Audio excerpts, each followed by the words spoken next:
Hi, and welcome to what is my second ever unboxing video. I said in a recent-ish video about investing in some sound gear to make the sort of guitar sounds, etc., more audible and better quality on a budget. So yeah, you have to excuse me, I'm also downloading Hitfilm 4 Express, a free, it's meant to be a mega kind of video editing bit of software, and it looks like it is finished.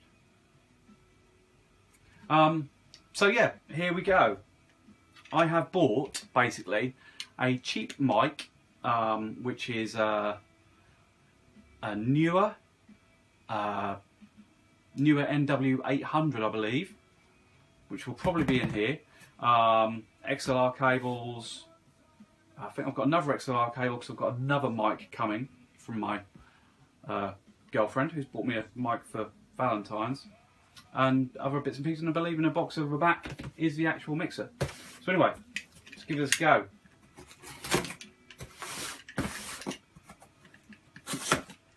This parcel wasn't delivered by drone, unfortunately.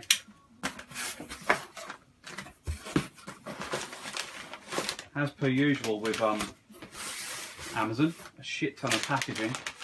So yeah, here we have a very basic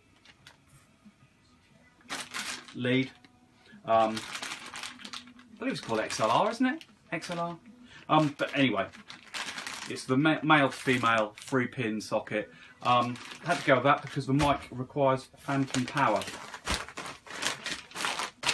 Oh, I'm not opening that because that's I shall open it just for shits and giggles. Some R2D2 oven gloves for my girlfriend. There's a joke. They're going over there. Right.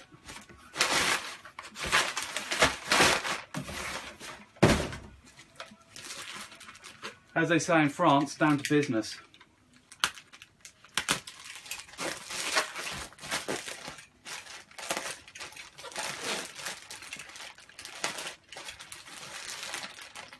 Oh my god.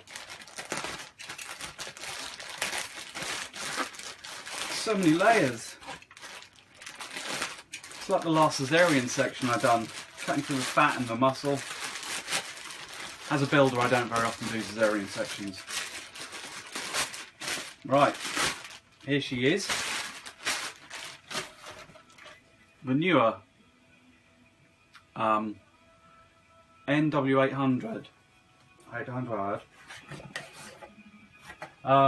Various people have said good things about this for the money. It's like sub 20 quid, or I think this was £21 because I was being fussy and wanted the black and gold. If you want blue and silver, you get a gothic clown nose for putting on your nose and being a gothic clown. You get a cheap mic lead to a mini jack, or whatever they call that, 3.5mm stereo jack, but I don't know if that will work through the mixer phantom power. I think the phantom power needs the XLR. You get a shock mount,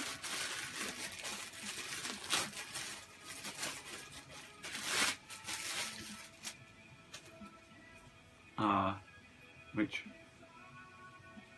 is springy. You get an adapter, so you can put it on the smaller thread type of mic stand.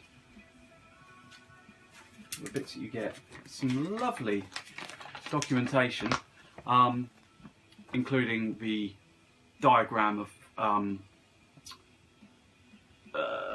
the direction of the microphone. This is omnidirectional, which means in theory the sound should only be picked up at the front.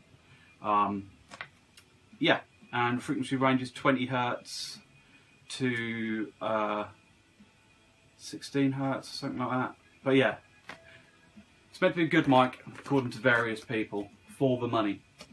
And to the mic itself. I guess I've got a little box to keep it all in as well, because it is a condenser mic, which are a little bit more delicate. So yeah, there it is. I shall lower it a bit because I'm probably way out of shot. So yeah, I presume that would be the front. And voila! And it goes in the shock mount like thus, with the Gothic clown nose on top, which takes 2 hands, it would seem. But anyway, yeah, cool, that's good. Perhaps let's put it back in the box, shall we? For new, at least. So we try not to get my bald head in view. This, I believe, is simply another mic lead of the same variety, but from a different supplier. No, that's so I can put my generic iPad and jam over songs, because yeah, 2 mono jacks to 1 mini stereo jack. That's good, because I'd even ordered that. Always handy.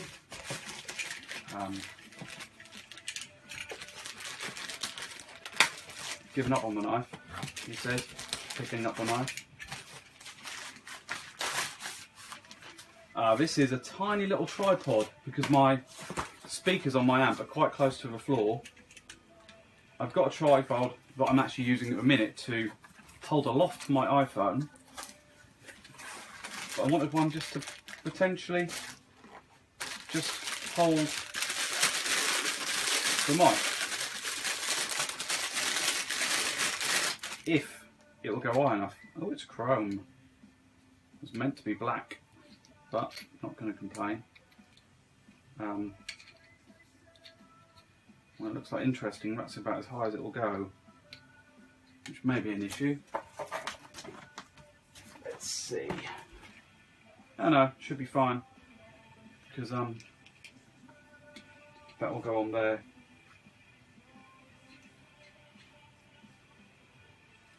Obviously. And then the mic in it. The only thing will be is obviously if it's overweighted, which on a soft surface it would appear to be. No, on a hard surface like the floor, as long as you have the tripod set up correctly, 3rd leg at the front, that should be fine. Or perhaps put something behind it.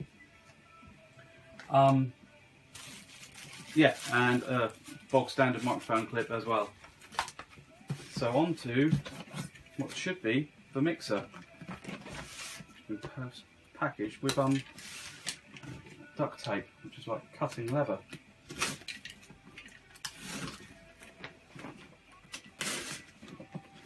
I've gone for a Behringer, just because I've had a couple of Behringer bits before and they were always good value for money. And again, these have received brilliant write-ups, except on YouTube. Oh, it's wrapped in wallpaper.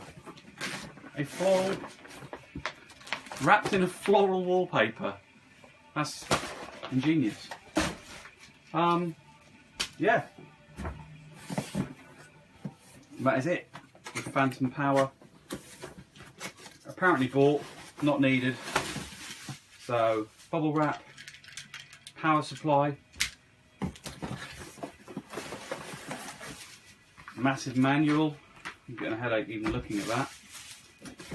That's what YouTube's for, right? Don't use manuals. Anything else in there? There's some packaging. And there it is. Jesus, there's some rubbish. So yeah, you've got obviously your main mix. Level 1 and 2 both have the XLR mics in, with which have a XENYX preamp. There's something sliding about in here which may be quite concerning. I shall have to obviously power it up and see. Yeah, your 2 main channels, obviously where it's all at. You've got gains on those, you've got compression on those, which will come in handy.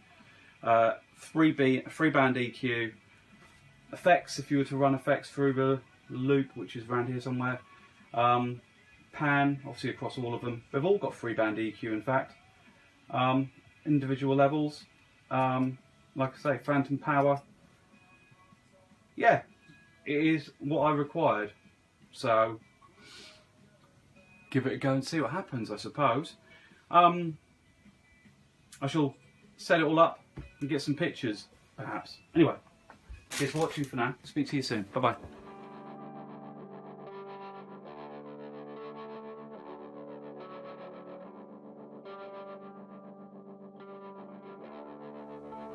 Hi, and welcome back. Sorry about the wobbly camera. I've just kicked the tripod, or the mic stand it's all sitting to. So yeah, it's working, relatively speaking. There's an iffy connection here, but I don't know if it's my old headphone jack. Something I'll have to test, because obviously we bought this second hand, hardly used. I got this for about £45. I think we're about 80 or 90, brand new. Apparently it's only been used a couple of times. I mean, it is pretty immaculate, other than that weird noise at the back. I shall maybe open it up and investigate, or contact the seller and ask if that was happening beforehand. So anyway, a rough guide to the junk I've got going in. I've got it plugged into the computer, so I shall open up Cubase and see. I've got Cubase with I've got a THR-10, Yamaha THR-10, which came with Cubase. So at the minute, I've got my generic tablet running through it, playing some Lonely the Brave.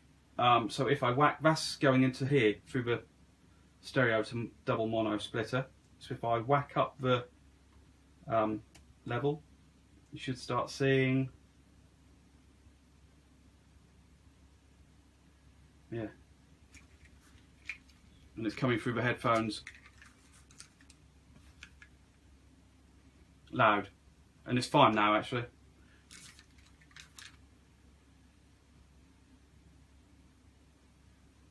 Probably shouting with my headphones on, so I'll take the headphones back off, whack that back down. So that's down. The mic is, as I said, through the XLR. Bizarrely, this light doesn't go off, which apparently is an issue with all of these. But also bizarrely, is that it doesn't even matter whether we've got phantom power or not, the mic works. Is this a case of the phantom power is always on these? I don't know. But anyway, the mic works. If I whack up, hello, hello, hello, hello, hello, hello. Oh, or is it supposed to be testing, testing, 1, 2, 3? Yeah, anyway, so compression cuts in. Obviously you see the compression, compression, compression, compression, compression, compression, compression, compression, compression, compression, compression, compression, compression. Yeah, God knows. Anyway, we'll fire up Cubase and see what happens.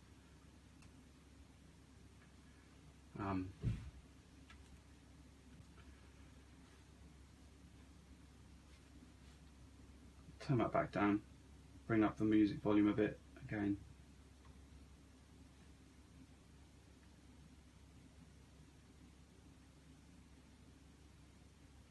Right, I usually just start with an empty template, so start with an empty template, project, add track. This, I really need to get a, as you can tell, this is all new to me. I don't use a mouse, I haven't got a mouse. Add track. See how it's configured. Well, it says microphone USB audio, so this is the only USB device plugged in, so it might even be set up already. Let's maximise this window. Hit record. It would appear, yeah, as I up it, you might be able to see the lines are getting bigger. Let's turn that down and bring the mic in. Mic in, mic in. Testing, testing, 1, 2, 3. Hello, hello, hello. Well, so that's working straight off without. And to play it back is random. Apparently you then have to hit the control room button down. But there is a hack, there is a way of getting around this. So if I was to, I'm going to turn that down just in case. Yeah, I've got the music, which I was playing and then turning up, and up, and up. and now I can hear my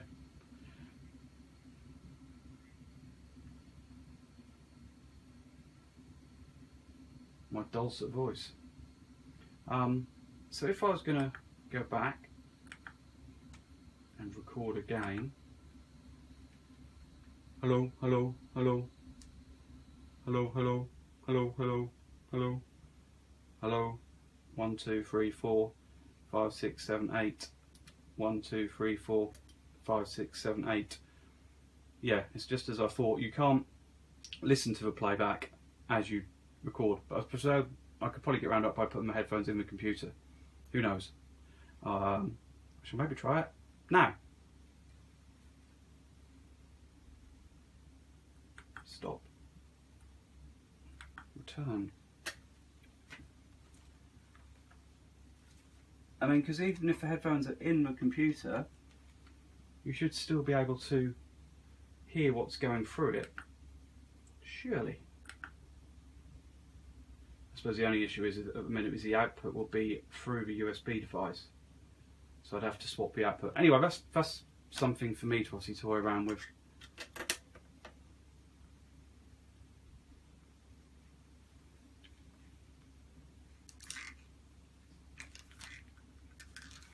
Anyway, it's all working, so that's it for now.